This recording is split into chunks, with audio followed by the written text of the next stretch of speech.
तो hi guys, this is Shikhar Khare. Welcome to ITC. So guys, आज हम लोग पढ़ने वाले हैं इंडियन कॉन्स्टिट्यूशन लेक्चर नंबर 9। जिसमें हम लोग गाइस साइमन कमीशन कवर करेंगे। तो साइमन कमीशन क्या था, आप लोगों को याद होगा कि साइमन गो बैक के नारे लगे थे। बहुत से बच्चों को ये थोड़ा सा यहाँ पे प्रॉब्लम होता है कि साइमन कमीशन क्या था, नॉन कोऑपरेशन मूवमेंट क्या था, कैसे किस तरह से ये सारी चीजें। तो गाइज मैं आपको बताता हूँ कि साइमन कमीशन क्या था, किस तरह से इसकी शुरुआत हुई, किस तरह से ये स्टैब्लिश हुआ था। सुनो मेरी बात। देखो, अभी क्या हुआ था कि इससे पहले जो हम लोग का जो गवर्नमेंट ऑफ इंडिया एक्ट 1919 पास हुआ था, ठीक है। तो उस टाइम पे गाइज ये बात आ गई थी कि मैंने आप लोगों को बताया था कि Indian national Congress self government की मांग कर रही थी। हम लोग जो है सेल्फ गवर्नमेंट की मांग कर रहे थे। लेकिन क्या होता था कि हम लोग जो भी मांग करते थे, ब्रिटिशर्स वो हमें देते नहीं थे। हमने मांग किया सेल्फ गवर्नमेंट, उन्होंने पकड़ा दी हाथ में हम लोग के डायरची। ठीक है, तो इस टाइप की चीजें हम लोगों के साथ वो बहुत फेक किया करते थे। तो एक बार उन्होंने पूरा सिस्टम तैयार करके जो है गांधी जी के हाथ में दिया, उनको देखा तो सबने रीड किया तो उनको समझ में आया कि यार ये क्या है, हम लोगों के साथ मजाक हो रहा है। ठीक है, तो यहाँ पे क्या था कि फिर हम लोग को ये समझ में आया कि यार ये मजाक हो रहा है भाई। तो उसके बाद क्या हुआ था कि उस चीज को सही करने के लिए, वो जो रिफॉर्म हुआ था उस चीज को ठीक करने के लिए नॉन कॉरपोरेशन मूवमेंट चलाया गया था। ठीक है, जिसको हम लोग एनसीएम कहते हैं। अब आपको समझ में आया कि नॉन कॉरपोरेशन मूवमेंट चलाया किस लिए गया था, क्योंकि हम लोग मांग किसकी कर रहे थे, प्रोविंशियल ऑटोनॉमी। और हम लोग को वो क्या दे रहे थे, डायरची पकड़ा दे रहे थे। ठीक है, और भी वो सारी चीजें कर रहे थे जो उनके लिए बेनिफिट थी, हम लोगों के लिए नहीं थी। हम लोग सेल्फ गवर्नमेंट चाहते थे, प्रोविंशियल ऑटोनॉमी चाहते थे, लेकिन वो कभी हम लोगों को दिए नहीं। ठीक है, उस चीज को देखने के लिए, उस चीज को वो जो उन्होंने एक्ट पास आउट किया था उससे रिलेटेड चीजों को वापस लेने के लिए हम लोगों ने ये मूवमेंट चलाया था जिसका नाम था नॉन कॉरपोरेशन मूवमेंट। ओके, तो अब इस नॉन कॉरपोरेशन मूवमेंट को रोकने के लिए, ठीक है, मैं क्या बोल रहा हूं मेरी बात समझना, नॉन कॉरपोरेशन मूवमेंट को रोकने के लिए ब्रिटिश गवर्नमेंट ने 1927 में एक कमीशन बैठाई, एक कमीशन को अपॉइंट किया, एक स्टैट्यूटरी कमीशन को अपॉइंट किया under the chairmanship of sir John Simon. ठीक है, उस उनके अंडर में इन्होंने एक कमीशन को अपॉइंट किया ताकि हम लोग का ये जो नॉन कोऑपरेशन मूवमेंट था इसको रोका जा सके। ये जिसकी किसकी वजह से हुआ था, गवर्नमेंट ऑफ इंडिया एक्ट की वजह से ये नॉन कोऑपरेशन मूवमेंट चालू हुआ था। ठीक है, तो अब हुआ क्या था कि जो हम लोग का गवर्नमेंट ऑफ इंडिया एक्ट था, ठीक है, वो बेसिकली धीरे धीरे जो है डोमिनियन स्टेटस की तरफ लिया जा रहा था। इंडियन पॉलिटिकल डेवलपमेंट जो था हम लोग का, वो उसको जो है क्या बोलते हैं, डोमिनियन स्टेटस की तरफ धीरे धीरे ले जा रहा था। यानी कि सब अपनी मर्जी ही चलाए चले जा रहे थे ब्रिटिशर्स।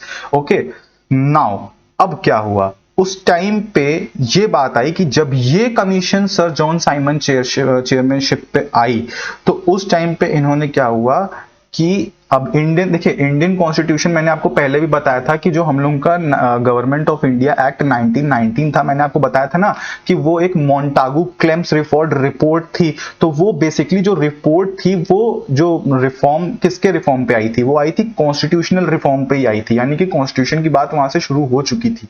ठीक है, ये बात आपको सबको समझ में आ गई। तो अब हुआ क्या कि उस टाइम पे जितने भी मेंबर्स थे हमारे साइमन कमीशन के, इसका नाम ही साइमन कमीशन दिया गया था। ठीक है, एस्टैब्लिशमेंट डेट याद रखिएगा, अपॉइंट कब हुई थी। उसके बाद अब एक चीज देखिएगा, हुआ क्या था कि इसमें पहली बात तो सारे ब्रिटिशर्स थे, कोई इंडियन नहीं था। दूसरी बात, ये कमीशन ने 1930 में, ये कमीशन ने 1930 पे एक 1930 को एक रिपोर्ट तैयार करी। ठीक है, और एक या ये कह सकते हैं आप कि एक रिपोर्ट जो है सबमिट करी। तो वो रिपोर्ट जब इन्होंने सबमिट करी तो इनको उस रिपोर्ट में इन्होंने क्या किया, उस रिपोर्ट में इन्होंने एबोलिशन ऑफ डायरची की मांग करी। ठीक है, रिकमेंड किया कि भाई जो डायरची है उसको हम लोग को खत्म कर देना चाहिए। ठीक है, लेकिन देखो बाइकेमरलिज्म हम लोग को फिर भी दे चुके थे वो। ठीक है, बाइकेमरलिज्म भी दे दिया था, डायरची, वही तो मैं कह रहा हूं कि कभी भी हम लोग के साथ उन्होंने अच्छा नहीं किया, हमेशा फेक करते रहे, मांगा कुछ और तो दिया कुछ और। ठीक है, तो एबोलिशन ऑफ डायरची का रिकमेंडेशन उस रिपोर्ट में था। एक्सटेंशन ऑफ रिस्पॉन्सिबल गवर्नमेंट, काहे की रिस्पॉन्सिबल गवर्नमेंट थी भाई, हम लोगों के साथ तो कुछ खास किया नहीं था, आंसरेबिलिटी पे आंसरेबिलिटी बढ़ाते चले गए। यानी कि देखो यार सीधी सी बात है, extension of responsibility government, responsible government कहने का मतलब है कि भाई रिस्पॉन्सिबल गवर्नमेंट एक ही तरीके से हो सकती थी जब उसकी आंसरेबिलिटी और बढ़ा दी जाती, यानी कि और रिप्रेजेंटेशन ऑफ ब्रिटिशर्स होता और यहां पे ब्रिटिशर्स इन्वॉल्व होते।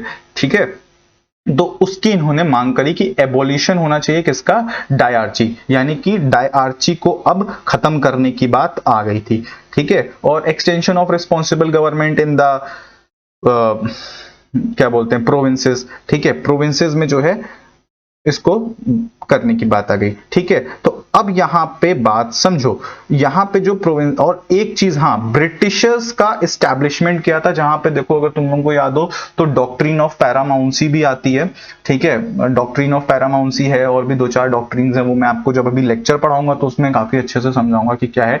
तो यहाँ पे इन्होंने ये भी एक रिकमेंडेशन मांगी कि ब्रिटिशर्स के साथ एक फेडरेशन बनाई जाए जिसमें कि इंडिया प्लस प्रिंसली स्टेट्स होंगे, पीएस, प्रिंसली स्टेट्स। अब ये प्रिंसली स्टेट किसको कहते हैं यार, जो राजवाड़े होते थे, ठीक है, उनकी बात कर रहे हैं हम लोग बेसिकली। तो अभी देखो क्या है, फिर देखो यहाँ पे अब थोड़ा सा प्रॉब्लम आएगी आगे, इसीलिए मैं कह रहा हूँ कि डॉक्ट्रिन ऑफ पैरामाउंसी वगैरह ये सब आएगी। ठीक है, और एक डॉक्ट्रिन आई थी जिसकी जो ब्रिटिशर्स और सिर्फ प्रिंसली स्टेट के बीच में थी, उसका नाम था डॉक्ट्रिन ऑफ स्विट्जरलैंड। ठीक है, तो काफी मतलब इसमें डॉक्ट्रिन वगैरह है, ये मैं आपको आगे जो है पढ़ाऊंगा। ठीक है, तो गाइज यहां पे अब देखो, तो abolition of dyarchy, extension of responsible government in the provinces and the federation of British India and princely state.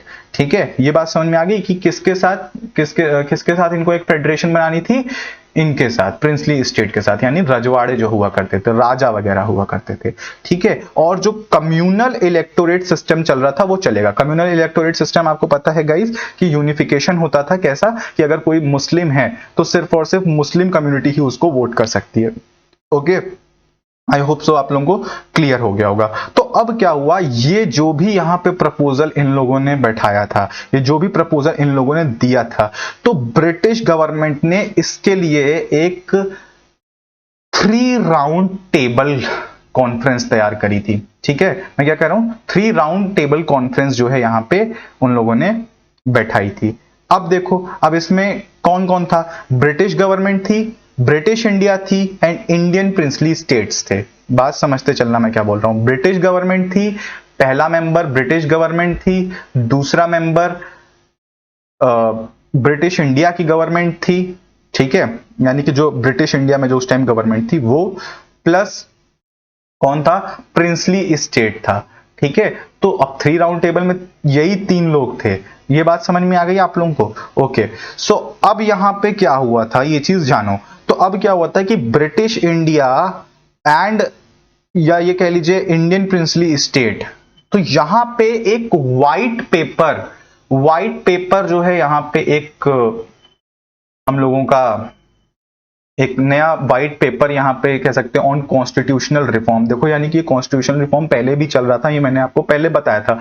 तो एक व्हाइट पेपर कॉन्स्टिट्यूशनल रिफॉर्म पे यहां पे प्रिपेयर किया गया और उसको सबमिट किया गया ब्रिटिश पार्लियामेंट में। ठीक है, तो आगे चल के गाइज यही आपका इंडियन कॉन्स्टिट्यूशन बनता है। इसी की वजह से अभी देखो 1935 की गवर्नमेंट ऑफ इंडिया एक्ट आएगी। तो government of India act 1935 guys, इसको हम लोग मिनी कॉन्स्टिट्यूशन भी बोलते हैं। ठीक है, या अभी जैसे आप लोगों को आगे पढ़ाएंगे कि भाई सैलिएंट फीचर, तो उसमें क्रिटिसिज्म भी इस बात के थे कि लोग कहते थे कि it is a copy of government of India act 1935, but ऐसा नहीं है। कुछ चीजें हैं जो अलग भी हैं, लेकिन हाँ कुछ चीजें ऐसी हैं जो अभी तक उसकी चल रही हैं। तो गाइज ये सारी चीजें हम लोगों की साइमन कमीशन में रही है। तो साइमन कमीशन का ओवरऑल सिर्फ ये काम था कि जो नेशनल नॉन कोऑपरेशन मूवमेंट चल रहा था इसको रोकने के लिए आई थी। उसने एबोलिशन ऑफ डायरची और ब्रिटिश गवर्नमेंट का प्रिंसली स्टेट के साथ रिलेशन एस्टेब्लिश करना था, जिसकी वजह से 3 राउंड टेबल आई। और जब 3 राउंड टेबल आई तो वहां पे जो मेंबर्स थे वो थे British government, British India and princely state. तो ये तीन लोगों ने मिलकर के एक कॉन्स्टिट्यूशनल रिफॉर्म तैयार किया था, जो कि आगे हम लोगों का इंडियन कॉन्स्टिट्यूशन फॉर्म आउट करता है। ठीक है, सो गाइज ये था आपका साइमन कमीशन। आई होप कि आपको समझ में आया होगा, लेक्चर पसंद आया होगा। बहुत ज्यादा डीप में मैं नहीं ले रहा हूं, क्योंकि अभी ये सिर्फ हिस्टोरिकल बैकग्राउंड पढ़ रहे हैं। जैसे जैसे आगे हम लोग बढ़ेंगे तो उसको मैं और डीप में चीजों को कवर करूंगा। सो गाइज मिलते हैं अपने नेक्स्ट वीडियो में, तब तक के लिए टाटा बाय बाय।